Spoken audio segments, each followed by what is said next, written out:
Whoa. Oh, yeah. Yeah, bud. Oh. Ah. Guys, we're having a time today. We are having a time. You know what, guys? Better or worse. We're having a day. Here we are. We are having a day. You know what? And you know what? Sometimes we get to have a day too. Mm-hmm. Mm-hmm. Even we're gonna have fun while we're having a day, but we are having a day. How's your day? My day was pretty good, actually. Sick. Yeah. Did it involve a bunch of strawberry juice?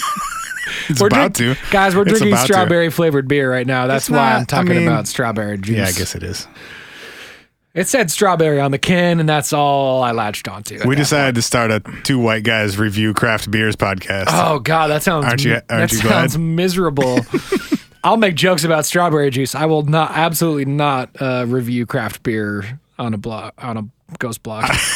Ghost beer. Ghost beer. You want to talk Tastes a about lot some? like air. You want to talk about some otherworldly visitors, or it tastes like Ecto Cooler. Oh, Remember that stuff?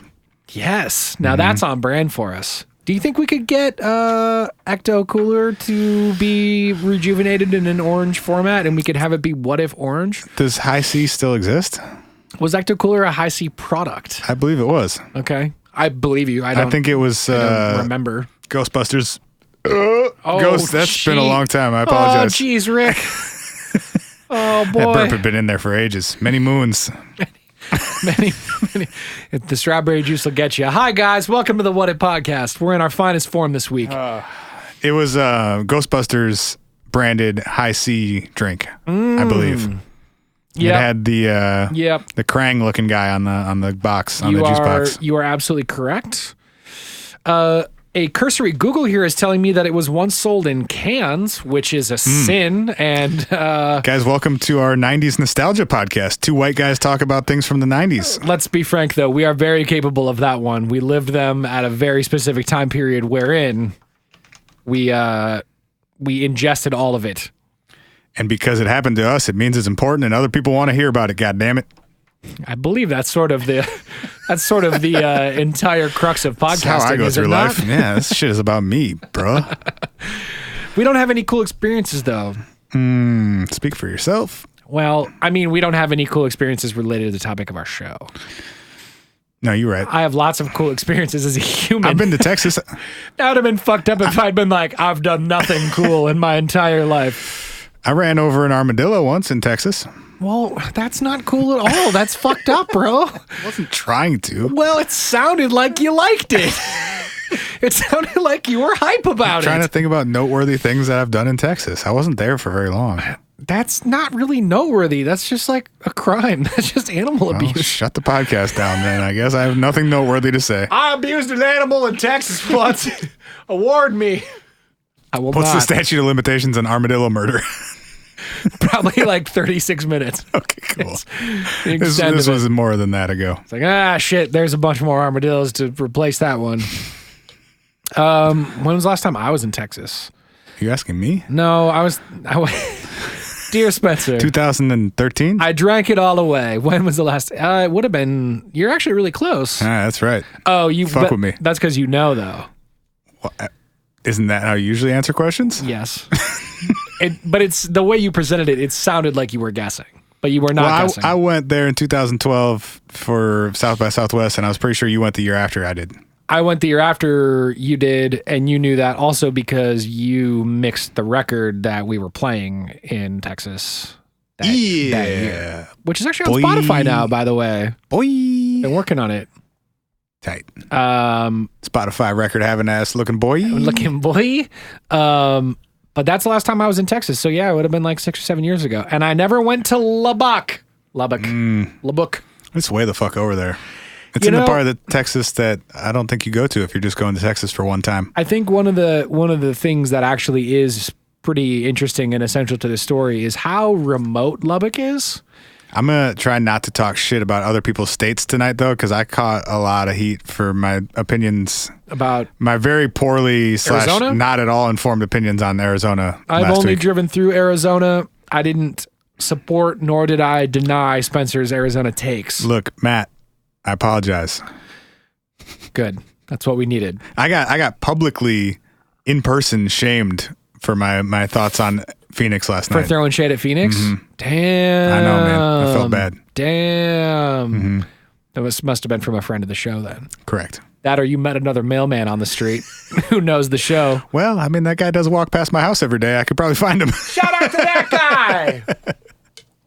We're not going to name names. I'm just going to sit out front with my dog waiting for him to go by. Might be a good time to say we have a Facebook group, and we get a lot of people that join the Facebook group, and we post memes and thoughts about episodes, and Spencer and I are in there bullshitting with people. It's the What If Podcast. Just search for it on Facebook.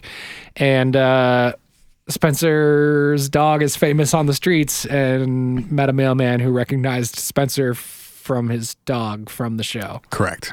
Which is just the most delightful piece of information we've had about the show in a while. The only dog pup date that is required from my end, by the way, is Dad Dogs Ghost Blog. Yeah, that boy big. You guys, he's been gaining 3.5 pounds a week. He's obese. We record 2 episodes of this show every week. Sometimes we record them in the same night. Sometimes we don't. You're listening to the free one. There's a paid one that comes out on Fridays at patreon.com/whatifpodcast. You can get 2 episodes a week plus a back catalog of like 65 or 70 episodes of the show now. I come over here weekly, and you had your dog for how many months? 1. I've had him for 1 month today. That dog looks fucking huge every time I see it. And it's only ever 7 days later that I see that fucking dog. And I'm like, damn, that boy big, because that's actually how I feel every time I see it. One other pup date, I gave him a bath the other night. You got Clifford, bro. Clifford, your dog is going to be as big as your house. So psyched. I'm riding him everywhere. Just grab one of the curls, man, and just wrap it around your waist, and you'll be fucking set. Gave him a bath the other night. He was very into it. I'm sorry. I just had this vision of you in like a dog fur baby Bjorn, just like flopping. Yes, that is my calling. Marcy. That is my calling. Running down South Minneapolis streets. He was very into the whole bath idea until it was time to rinse him off. And I turned on the shower head, and brought it down to rinse him off. Yes. That freaked him right the fuck out, and he hopped. I didn't think he was big enough, but as we've established, that boy big. Didn't you have to get him wet to begin things? Yeah, so I filled up the tub like halfway, and then was sort of just like, using my hands to get him in the water. Got it. That wasn't going to work to rinse him off. Sure. I didn't think you could hop out of the tub. He did hop out of the tub while totally wet, and then ran laps around my living room. You didn't shut the door to your bathroom while bathing your dog? I feel like that's got to be step number 1, doesn't it? Look, I'm learning. Okay, I'm new here. Dad Dogs Ghost Blog. Lesson number 3. Next time, I will learn from my mistakes. That's cool. This time, I had some cleaning up to do. This time, I walked a towel around my wood floors to make sure that they were not ruined. Yep. That's delightful. Before we talk about Texas and UFOs, and otherworldly visitors, as you put it, yes, I have a quick "Is it trash?" Okay, are you going to ask me or are you going to tell me? I'm going to tell you, unless you've also watched this thing. No, but I'm just saying I need to ask you whether or not it's trash. Oh, okay. Well, it's what is the thing? Part 2 of, was it the Patreon that we talked about Us last week? Yes. Okay, so I gave a quick review of Us on the Patreon this past week. I watched the first episode of the new Jordan Peele narrated Twilight Zone series this morning. Sick. It's only on CBS All Access. I know. I saw that. The full first episode without commercials is on YouTube. Okay, so you can watch it. You can watch the first episode for free without commercials on YouTube. Yep. And that's the only one that's out right now. Yep. Ryan, do you have any questions for me at this point? About the show? Mm-hmm. No, I'm ready. It's the point where you ask, is it trash? No, I'm ready. Okay. Is it trash? No. First episode, I'd give it like a solid B. Okay. Stars Kumail Nanjiani. Yes. Co-stars Tracy Morgan. Yes. Narrated briefly by Jordan Peele. So like strong cast to begin with. Yeah, I heard he's going to be the he's the Rod Serling of this series. Rod Serling. What a name. I think it was Serling? Sterling? Sterling. I think it was Serling. You're probably right. I don't know. You know more things than I do. It's great. Yeah, it's good. It's good, and I have a feeling that the other episodes will probably be better. Serling, yeah. It's like a little darker than the original Twilight Zone.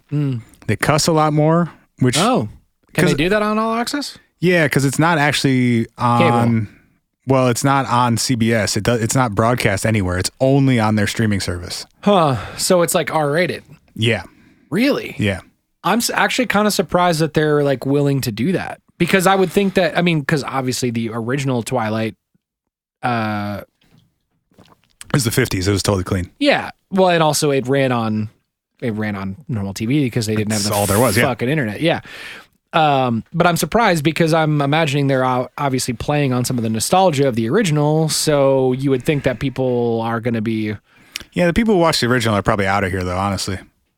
Well, it's definitely subsisted since people were watching it. Well, and there was that reboot in the 80s, 90s. Was there? Yeah. What channel was that on? Cable somewhere, I think. Was it? I don't know. I watched a few of them as a kid. Okay. But that was like episode for episode redoing them. This episode I don't recall. I've seen all the original series. I read an interesting interview with Jordan where he said that they are referencing a lot of them, but they're all going to be done differently. So they're not going to actually like. Nothing will be a 1-for-1. Okay. So like, there's one that's called Fear at 30,000 feet or something like that. Is that the Gremlin on the Wing one? It's a play on something at 20,000 feet. 20,000 Leagues Under the Sea? No. Those two are fucking dumb. No. I just said no. No, we're not. I don't know that reference, I guess. It's I just assumed if it was Twilight Zone and on an airplane, it's the Gremlin on the Wing one. Yeah, no, it's something.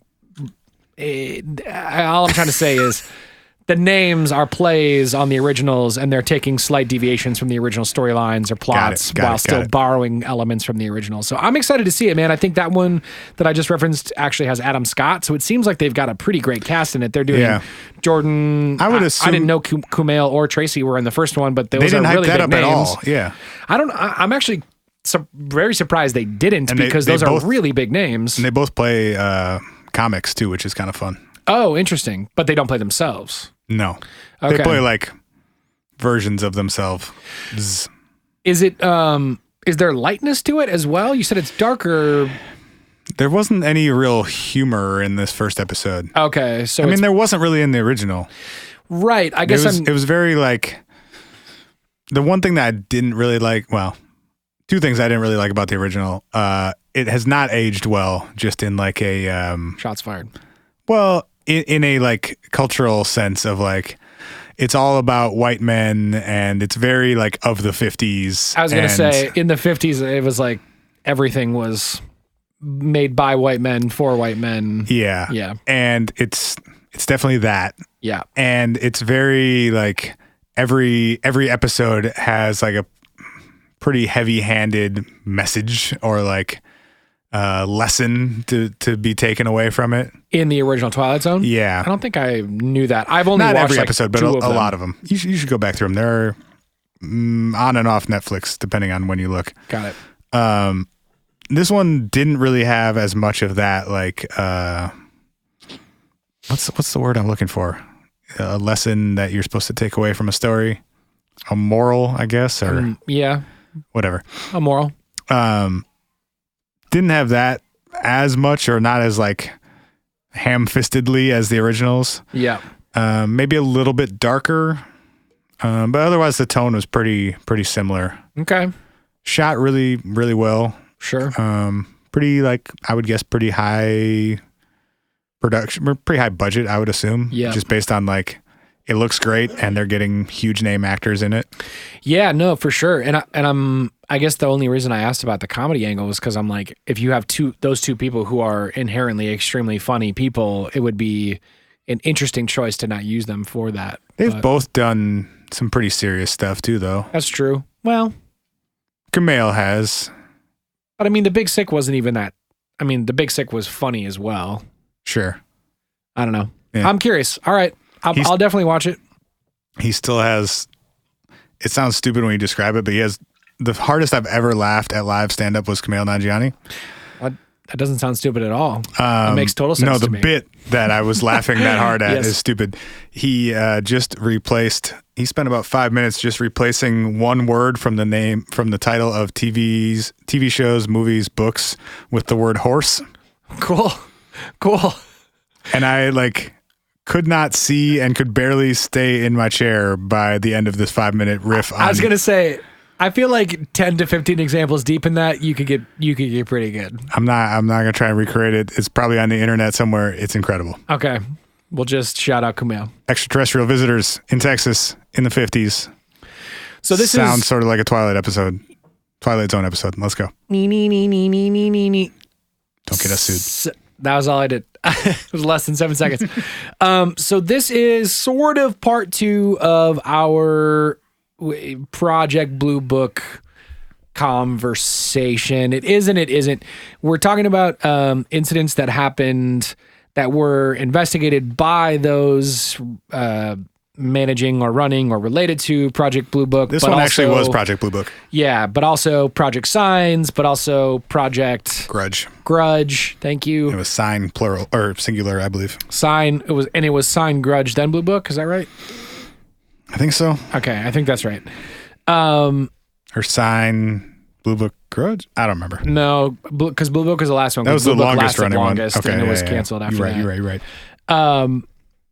So we'll probably do more of these stories because there's a lot of good ones that happen in these years. A lot of them are just some of the classic UFO sightings too that you've probably heard of if you're even remotely familiar with the topic. Yeah. But I'll be honest, the Lubbock Lights was something I had never heard of before. This was a totally fresh one for me. You've probably heard elements of it, I guess is what I'm trying to say.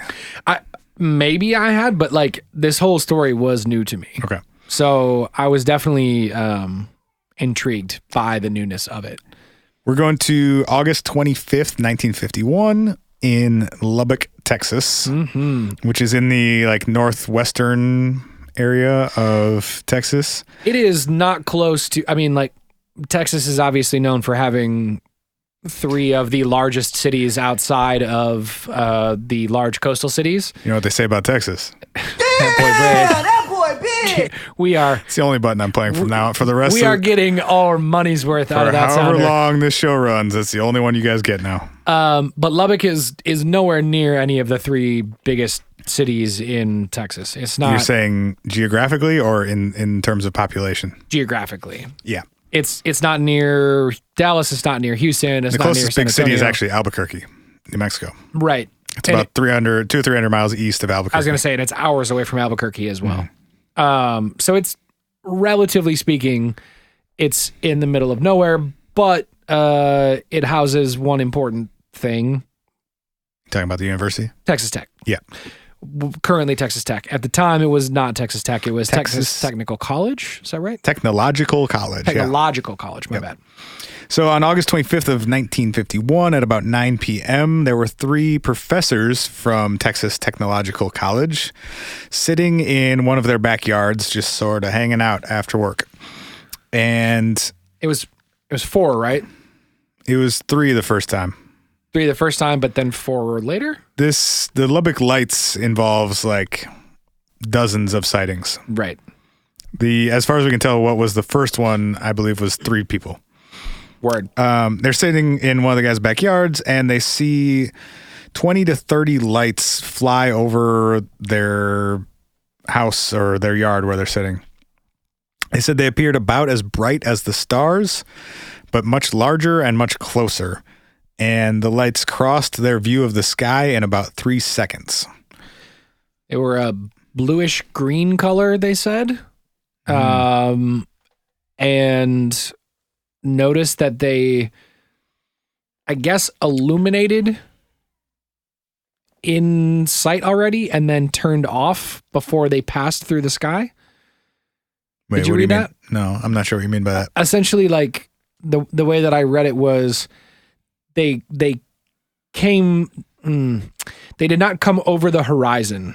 They came on. Oh, I see. at a certain point where they were already in their sight line in the sky, and then the lights themselves turned off before they made it out of their field of vision from like a horizon perspective or from like any terrain perspective. Oh, I did not read that description. Okay. So they see these 20 or 30 lights fly over the yard in a few seconds. And as they're trying to figure out what they had just seen, about 3 minutes later, they saw a second group of very similar lights pass overhead. And this time they estimated that it was closer to 50 of them. One of the professors said, quote, "We were astonished. If I had not had confirming witnesses at the time, I'm sure I would have said nothing about what I saw, for it is incredible to believe that they are of terrestrial origin."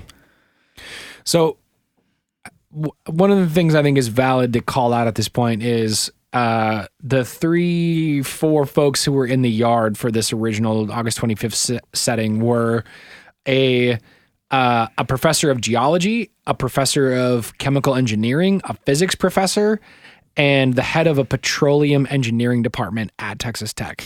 So we're talking about like smart motherfuckers who all have very thorough education backgrounds. They are all... If you were putting together a like UFO observer dream team, this would be a pretty good team. Edward J. Ruppelt, whose book, The Report on Unidentified Flying Objects. Did we talk about that in last week's episode? Did we bring up the book? I don't think so. I read parts of it this week, though. I did too. And I'll be citing it as we go through here. Or a lot of the information I'm pulling came from that. Yeah, and actually a lot of the information just about this story specifically came from his firsthand. He spends a whole chapter on it in that book. Yeah, so I guess this is probably a good time to say Ruppelt was the lead investigator for Project Blue Book. So a lot of the information we have about the Lubbock lights came from him going to Lubbock in September. So, 3 to 4 weeks after the actual initial sighting happened, and interviewing people, not just in Texas, but around the area about what had happened. So we'll be citing a lot of his stuff. But the quote from his book is, "If a group had been handpicked to observe a UFO, we couldn't have picked a more technically qualified group of people." Oh, there you go.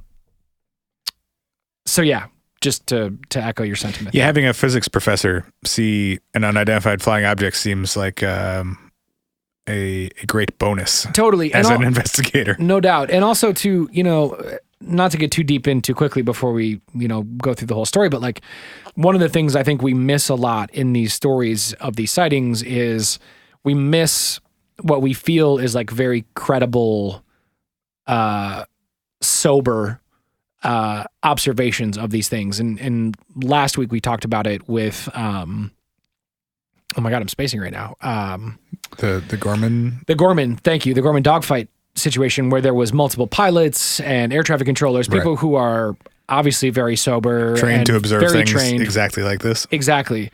And I think that's one of the interesting things that makes the Lubbock Light so interesting is we're talking about people who are not just like, whoa, that was weird, but it could be easily explained away as something that's not that weird. They're used to knowing what is and isn't weird. Or at least what is and isn't supposed to be possible. Yes. Well said. So they reported their sighting to the Lubbock Avalanche Journal. Yep. And they ran an article on it. And after the article ran, lots of other people started reporting having seen similar things. Yes. There were a group of 3 women who reported seeing, quote, peculiar flashing lights in the sky on the same night. 2 other employees at the technological college, one a professor and one a department head, also reported seeing similar lights on the same night of August 25th. And the professors that had the original sighting spent the next few weeks attempting to recreate their sighting. So they got together multiple times after the 25th, and in the 2 weeks following, observed the lights at least 10 more times. Yeah, the number I had was they saw them on 12 separate additional occasions. Okay. Which is crazy. In 2 weeks, so almost every night? Yeah. Or multiple times per night? Right. Oh, yeah, maybe that's what it is it was like, because in the first night they said they saw them, was it just the twice or was it 3 times? It was twice, about 3 minutes apart. Got it. Okay, so twice, 3 minutes apart. And then, so maybe it was like roughly every other night, twice a night again, or whatever. I don't know. But still, like, kind of a lot. Yeah. And in the process of those 2 weeks, they were not just sitting in the yard drinking tea like they had been the first night. They were doing a lot of scientific calculations, if you will. They were standing certain distances apart with like walkie-talkies or something like that and trying to like designate when something hit a certain degree mark in the sky and trying to like determine altitude and speed based on their like observations. Like they were doing a lot of what you would imagine PhD level doctors at a school would do to be like, this is fucking weird. Let's try to like learn more about it from a scientific perspective. What information can we get? Yeah.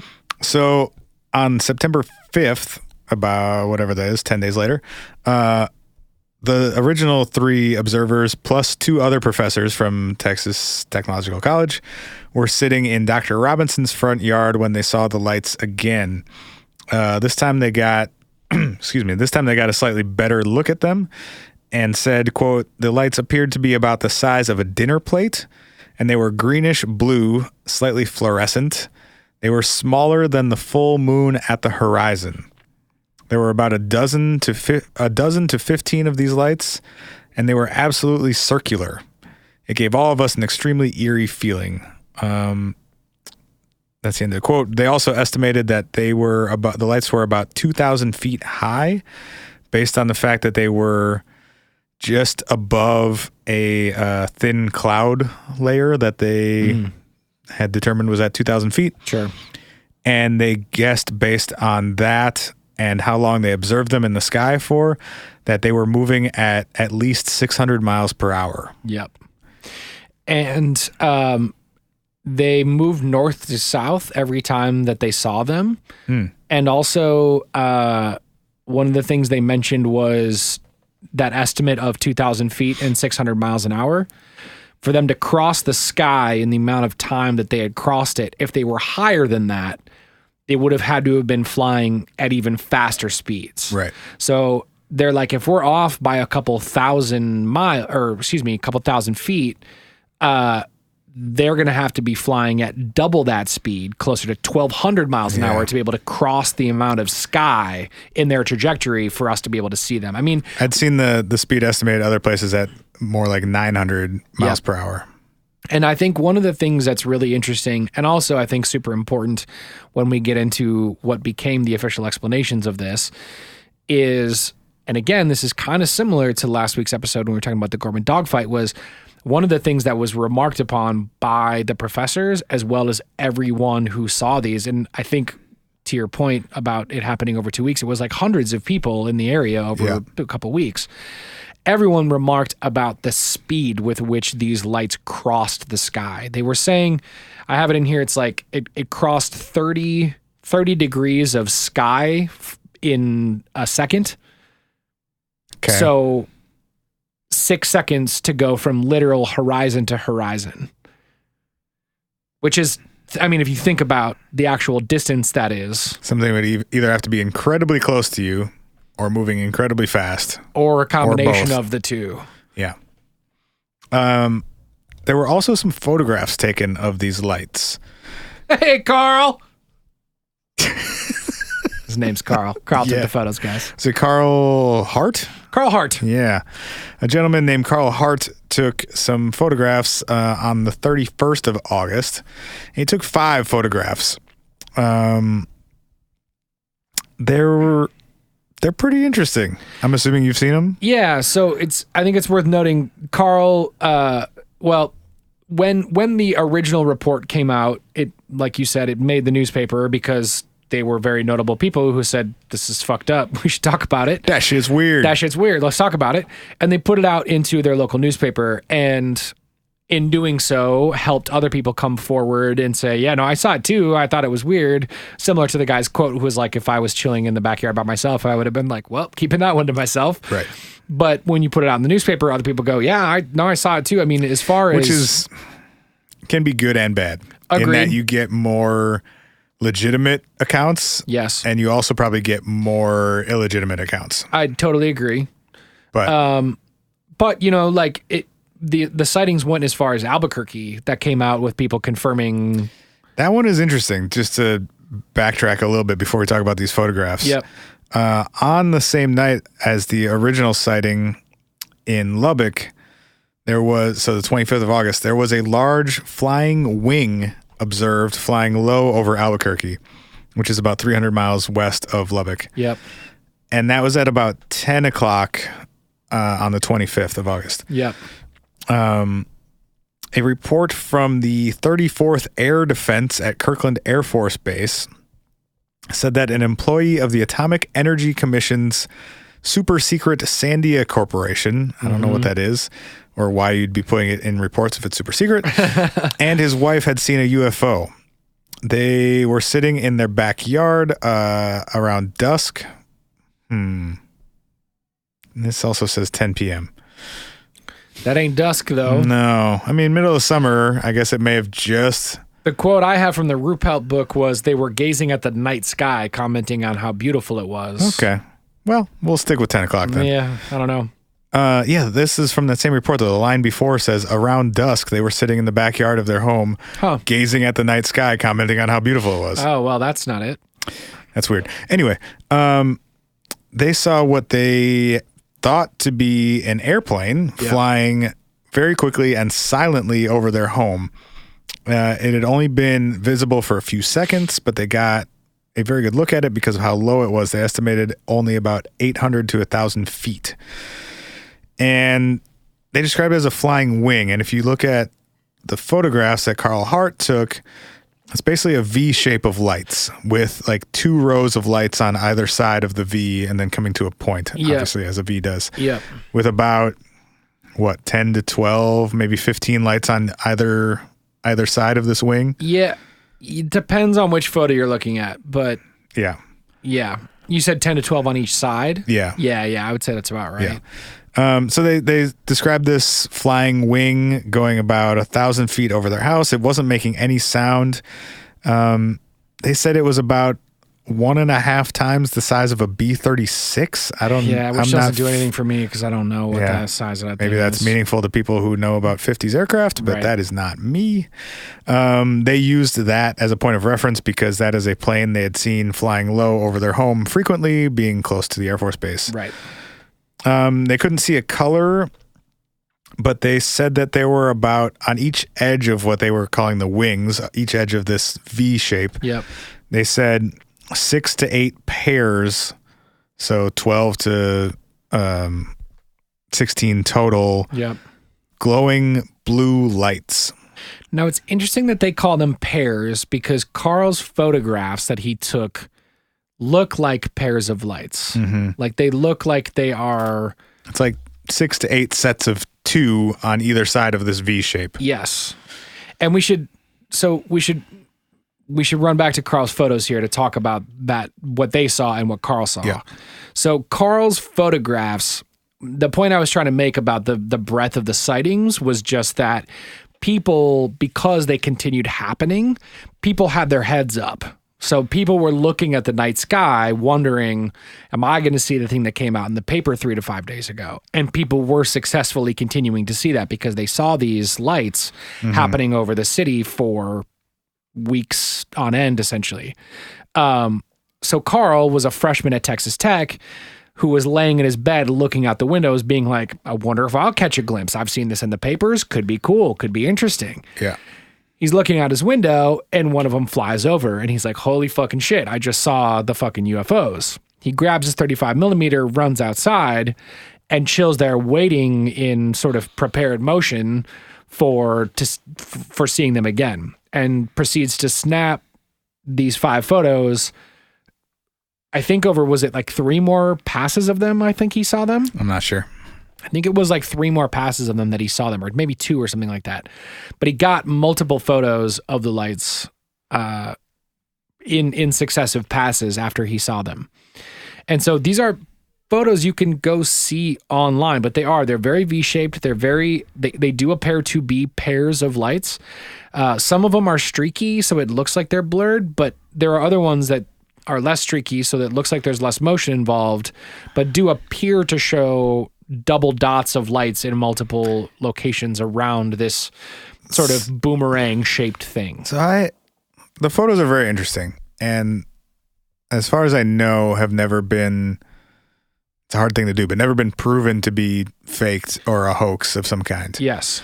But it's 51. Yes. And he was apparently shooting 35 millimeter, but yes. I can't imagine you have probably super fast film laying around. You're probably shooting like 400 or 800 or something. Yep. It's night. Yep. Maybe he had a tripod. Most likely he's hand holding this camera. Right.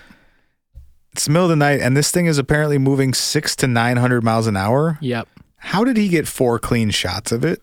Well, so it's a great question, and it's a question that others have asked because Carl is a really big character in this story, mostly because of the documentation of it. Everything else is eyewitness reports, but in 1951, there wasn't a lot of methods to document things. Yeah. So he has been a subject of a lot of focus of interviews, what's his last name? Edward J. Ruppelt. Thank you. Ruppelt's conversations. I found an article from 1999 from MyFox DFW, Dallas Fort Worth. I don't know why it came out in 1999, nice. But it was November 7th of 1999 where they actually interviewed Carl.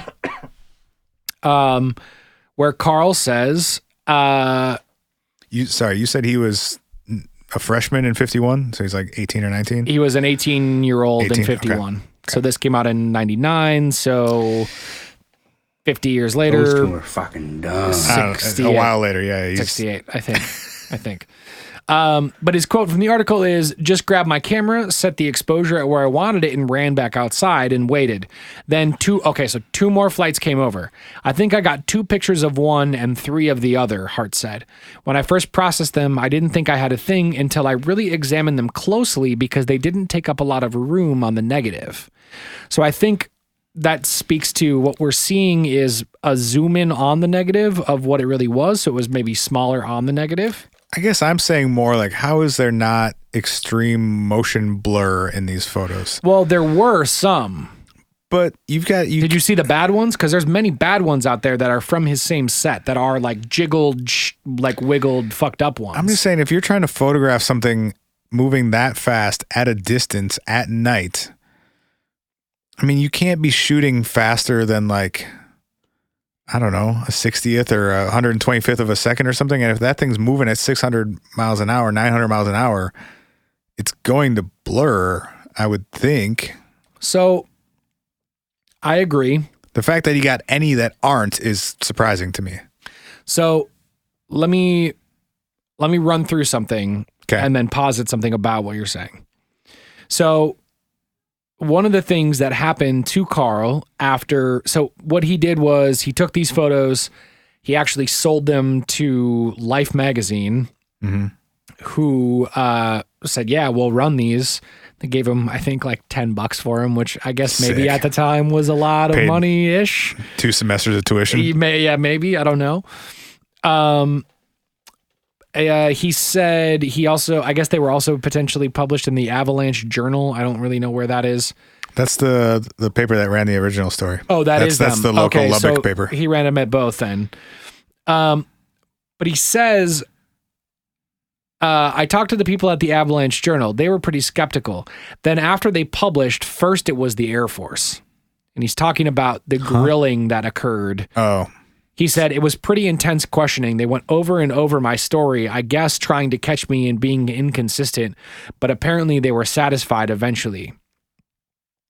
So he basically says that he turned over his photos to local Air Force investigators and eventually had to have conversations with FBI agents. Like he sold these for relatively little money and had to deal with a bunch of bullshit. And 50 years later is like, yeah, this just happened. Like, this is what I did. I don't know what to tell you guys. He says at the end of this article, again, from this 1999 article, he says, got to the point, just as soon pass on it. Something comes up, I'd just as soon ignore it. I guess there's a group of people that still feels anybody who sees a UFO is some kind of nutcase. I get put in that category part of the time. Part of the people think anything like that has to be faked, so I get a little bit of that. It's something that's unsolved. I'd love to know what they were, but after this period of time, I just don't think I ever will. So he seems like, again, we've talked about this before. I lend a lot more credence to people who are not trying to manipulate, not trying to make money, stick by their story. I don't know. My man made $10 off it. Heyo. Like got their shit kind of, knocked around a little bit in the process of doing this. He had all those things and just sort of stuck by and was like, this is kind of weird. It would, when you're fucking 70 years old, what do you have to lose to be like, I was a college kid looking to make a quick buck. This is what really happened. Well, and obviously, like with so many other reports, it wasn't like it was just him fabricating this. Even if he faked the photos, there's still a lot of other like interesting aspects to this. Right. And so they would have been tough photos to fake, honestly, too. Consider like the motion blur thing is interesting because in some ways it makes me skeptical of them in that he managed to get 4 or 5 cleanish shots. Yeah. But it would also be kind of hard to fake the blurred ones. Yeah. Using the same, same settings, and I'm assuming they were on the same roll and stuff. Yeah, completely. So I don't know. They're very interesting. I'm not totally sure what to make out of them, but in the context of everything else, I think it adds some weight. It absolutely does. The fact that he was interviewed / grilled by the Air Force first, I didn't know that, and that's interesting to me. And then the FBI. Yeah, just like the fact that the Albuquerque sighting happened over an Air Force base. Yes. I was watching I didn't know this before we started doing something similar, but and now I can't even remember his name. Shit. Richard Dolan. Jesus. Yeah. He's been doing some like live YouTube streams. I've come across a couple of these. Yeah. Going through the cases that were covered that were fictionalized on the Project Blue Book History Channel show. Yep. And so he did a like 30-minute live hangout on YouTube about the Lubbock lights a few weeks ago. Right. And something that he brought up in that was the fact that Albuquerque and Lubbock are about 300 miles from each other. These lights were seen in Lubbock around 9 o'clock and were seen in Albuquerque sometime between dusk and 10 o'clock. So 30 minutes to maybe up to an hour later. Yep. If something were moving roughly northeast to southwest or east to west at about 600 miles an hour, it would take about 30 minutes to get from Lubbock to Albuquerque. Right. Where someone described seeing essentially the same thing about half an hour to maybe up to an hour later. Right. Also seen over an Air Force base. Photos come out, and the first people to respond to the person who took the photos and seemed to have a lot of investment in whatever was photographed is the Air Force. Another thing that's extremely important and worth noting at this point is that Reese Air Force Base is 4 miles west of Lubbock, Texas. Okay. So if you were flying from Air Force Base to Air Force Base in some sort of top secret or whatever thing, you're still looking at something going 600 to 900 miles an hour silently in 1951, though. Yes, I completely agree with you. Which is pretty fucking wild. There's another element to this that I want to touch on that I find really fascinating, which is I want to go back to Carl for a second. Carl's photos got bought by Life to run in an article that came out in April 7th of 1952. Okay. So this was the spring after? About 8 months later, yeah. Yeah, about 8 months later. And the Life article is titled, "Have We Visitors from Space?" Have we? The Air Force. Have we ever? Yes. The Air Force is now ready to concede that many saucer and fireball sightings still defy explanation. Here, Life offers some scientific evidence that there is a real case for interplanetary saucers. Hell That's the lead line on this April 7th, 1952 Life article. I'm getting it on this one. Fuck yeah. So they go through incidents, they call them Incident 1, Incident 2, Incident 3 of UFO sightings, describe what happened, and then they give their life, they brought in like some scientists and their stuff. hot take. Their hot take, they called it their evaluation. And in it, they write about the whole incident. And they tell, I'll read a couple sentences of it just so you get a vibe for it. At 9:10 p.m. on August 25th, 1951, Dr. W.I. Robinson, professor of geology at the Texas Tech College, stood in his backyard in Lubbock, Texas, and chatted with colleagues. Blah, blah, blah, blah, blah. He says they gave the impression of 30 luminous beads arranged in a crescent shape. Beads? Is that what you said? They do say beads on here. The scientists were able to judge the lights had moved through 30 degrees of an arc in a second. A check with the Air Force the next day showed no planes had been over the area at the time. They're basically just doing like a line for line. Here's what happened. Yep. And then their evaluation is here's what we think or, shiny birds. Yep, right. Evaluation. The observations have been too numerous and too similar to be doubted. So that goes back to, we said, doubted? That doubted that nothing happened, I think. I don't think anyone was saying that nothing happened. Well, but that's often like what people say is like it's manufactured or whatever. Okay. In addition, the Air Force, after their closest examination, has found nothing fraudulent about Hart's pictures. The lights are much too bright to be reflections and therefore bodies containing sources of light. Since Professors Ducker, Oberg, and Robinson, could not measure the size and distance of the formations, they could form no precise estimate of their speed. However, they calculated that if the lights were flying at an altitude of 5,000 feet, they must have been traveling at about 1,800 miles per hour. Wow, this number just keeps getting bigger and bigger. Well, we started at 600. You keep pushing the altitude up, right? And they keep... Yeah. The professors, along with other scientists, agree that in order to explain the silence of the objects, it must be assumed that they were at 50,000 feet in the air, in which case... 50,000 feet in the air, in which case they were going not 1,800, but 18,000 miles per hour. Now, okay, calm down. That's right. Now, what they're saying is, with our existing technology, what we know an engine to be able to be heard at from a distance, if it were to be silent, it would have to be at that height, which means it would have to be at... Yeah, guess what? We didn't know everything. We didn't know everything. Yeah. Engines could have been quieter, could have been at a different distance than you thought it was, whatever.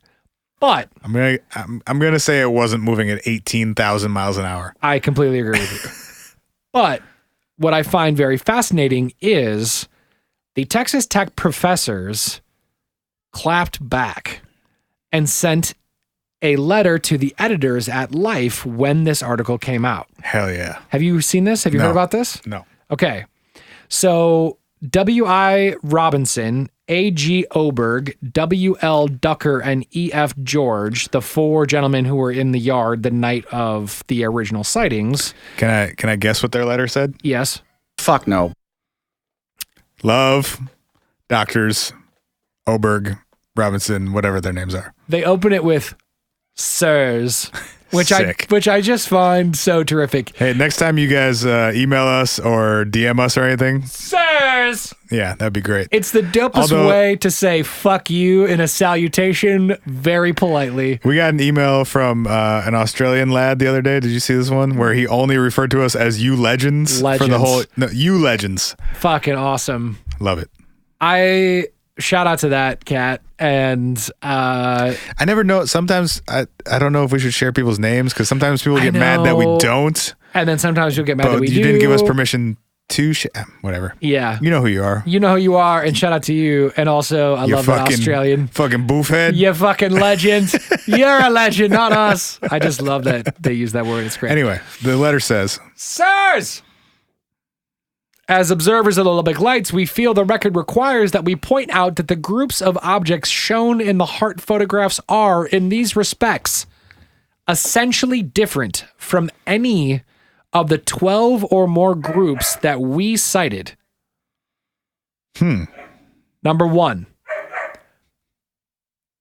What up, Marcy? Dad Dog Gus Vlog. That might be the first time we have officially gotten dog barks on the podcast. Dad Dog Gus Vlog.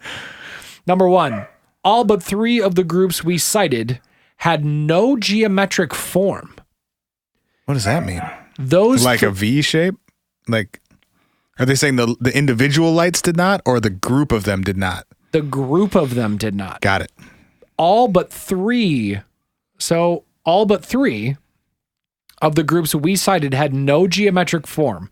Those 3 were smooth arcs, but not V-shaped. Like a sort of a boomerang shape? Is that what we're thinking? I think smooth arcs means more arced in nature. I mean, boomerangs not still coming have, to a point, but like a curve. Boomerangs still have kind of that 90-degree angle to them. It just feels like it rounds off at like a shorter tip. So we're saying like a segment of a circle or something. Like a half circle almost, or a semicircle.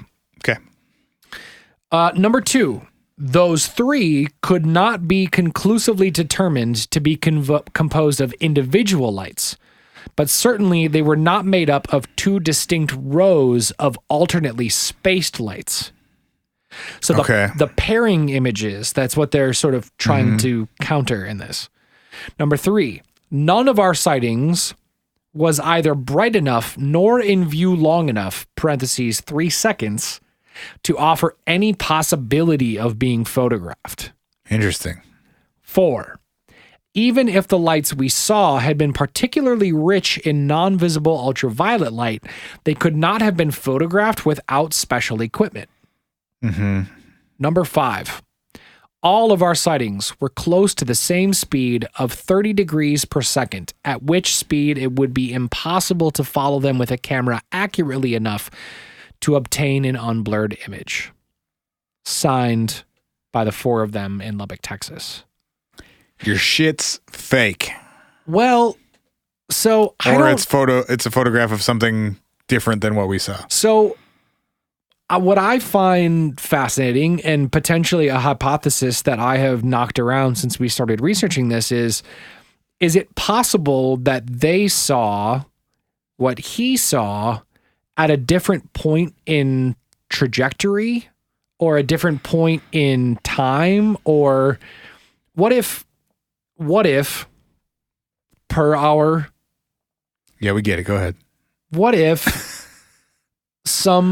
a semblance of airplanes left an Air Force base, migrating in this very specific pattern, broke up, and then were instructed to fly as fast as possible from here to there.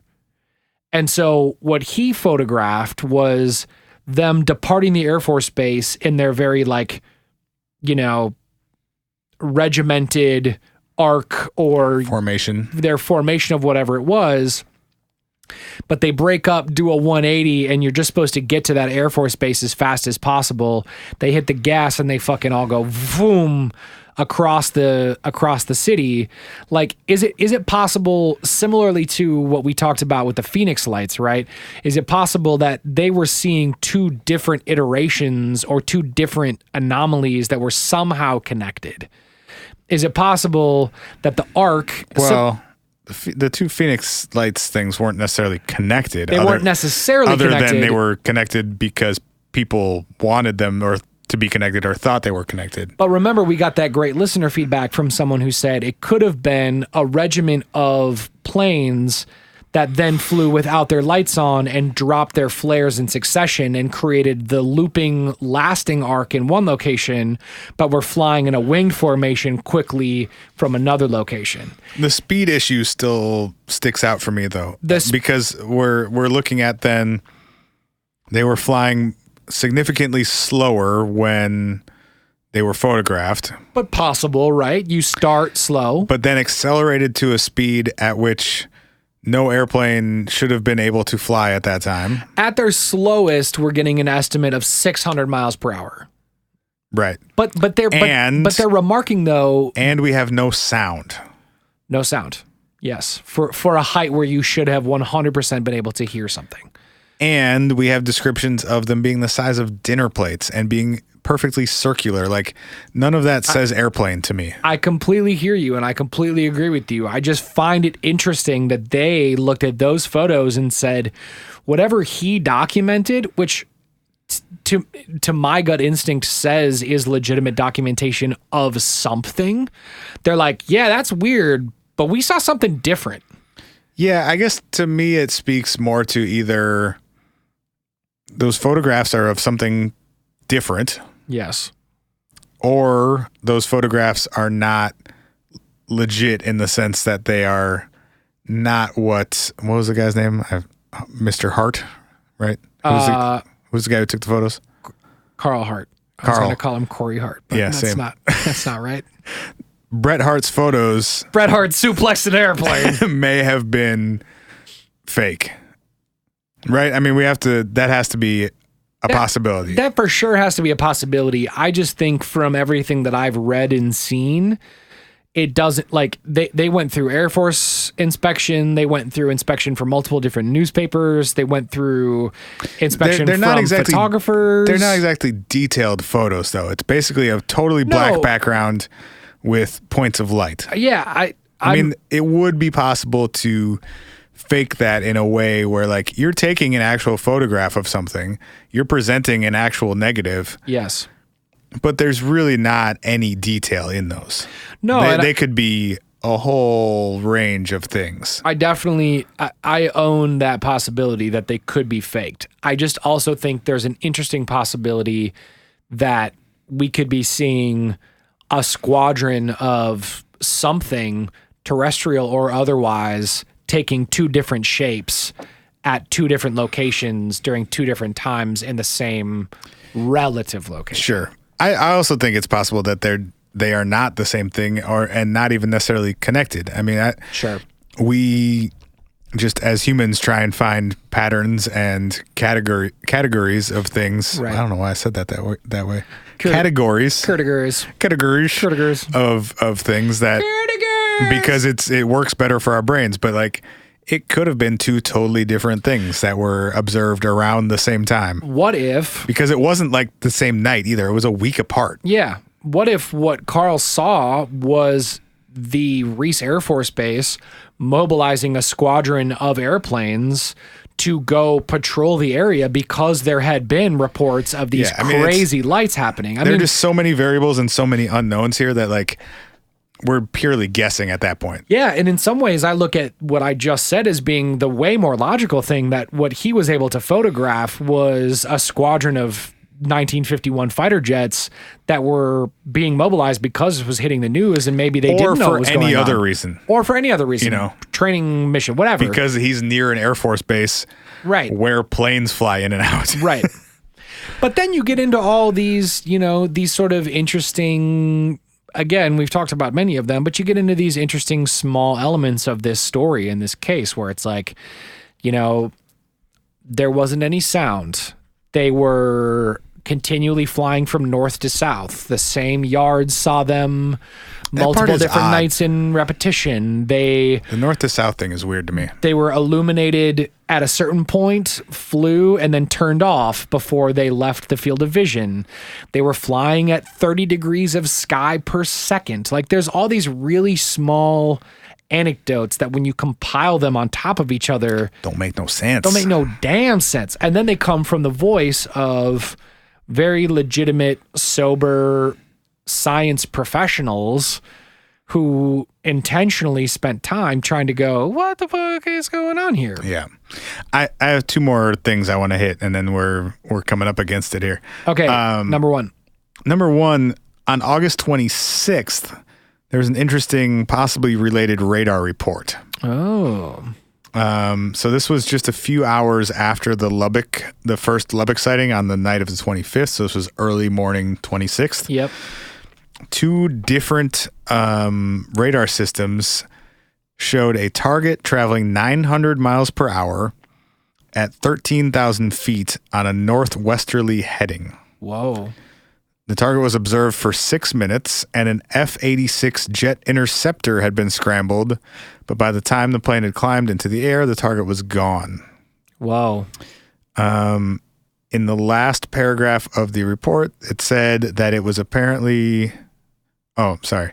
This is from Ruppelt's book. Yep. So I'm just going to read it directly. The last paragraph in the report was rather curt and to the point. It was apparently in anticipation of the comments the report would draw.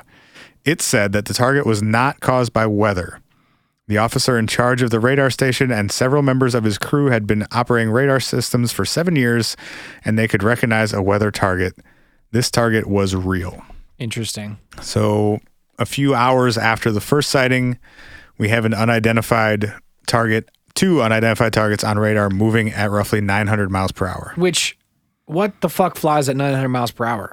So even contemporarily, do things fly at 900 miles an hour? This feels like a thing that one of us probably should have looked up before we started recording this. You're absolutely right. I don't know the answer to that. And you can definitely hit the those guys are dumb fucking button. Well, in this case, we're just uninformed, which is like a slightly different version of dumb. We've also had multiple people who are listeners of the show be like, I work in the military, or I work in aviation, or... it's fine. It's fine. The speed of sound is 767 miles per hour. So we are definitely able to break that barrier. So we're at, well, yeah. When, though? When did we first break the sound barrier? Couldn't tell you. Like planes in the 50s, I got to imagine weren't, if any were not capable. Popping like that. If any were capable of hitting 900 miles an hour, it would have been very rare. True. Right? True. Hey Siri, how fast do the fastest planes fly? What is, I'm going to say my Googles out loud because that's how we do it here. What is the, I misspelled the, typing with one hand. It. Sorry guys. What is the fastest mammal? That sounds interesting. Fastest we'll get there. Plane in the world. Sure. Yeah. Thanks Google. Shit. This calls for a... Those 2 are fucking dumb. Facts. The fastest plane in the world since 1976 is the SR-71 Blackbird. Which can hit up to 2,200 miles per hour. Jesus. When was that invented? 76. All right. So very possible that something was going 900 plus in 51. Yeah, because you're talking about half that 20 years earlier. Yeah. Yeah. All right. But we still have the at 2,000 feet without making any sound bit. Right. But yeah. Okay. So the weird radar thing, the last thing I wanted to hit is the official explanation and then also Ruppelt's explanation. Yeah. Both of which fucking suck. Yeah, for different reasons. The official explanation, or I don't know where this came from, but the plover explanation. Yeah, I don't. And if you're not familiar, which I was not, a plover is a type of bird. And the idea that was put forward is that these lights that people were seeing were reflections of newly installed street lights off of the bellies of migrating birds. Which to me is like the laziest fucking... It just seems ridiculous. It does. First of all, I don't know of any birds that are that reflective.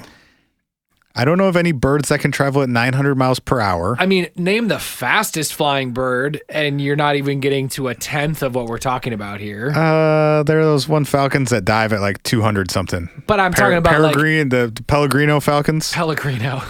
Aren't they at like 2 something? But I'm talking like crossing the sky in perpetual motion. You're not going to get... You're not getting a fucking... Hey Siri, how fast is a plover? Not that fast. No. Not 900 miles per hour fast. That explanation doesn't make any sense to me. No, it's almost like, it's almost embarrassing.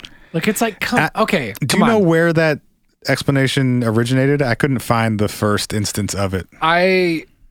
I can't find the first instance of it. I also saw it referenced. I thought it might have come up in the Air Force report when the Air Force was trying to investigate it. I thought it originally came from, or I guess I assumed it came from the Blue Book investigation, but Ruppelt came to a different conclusion or non-conclusion.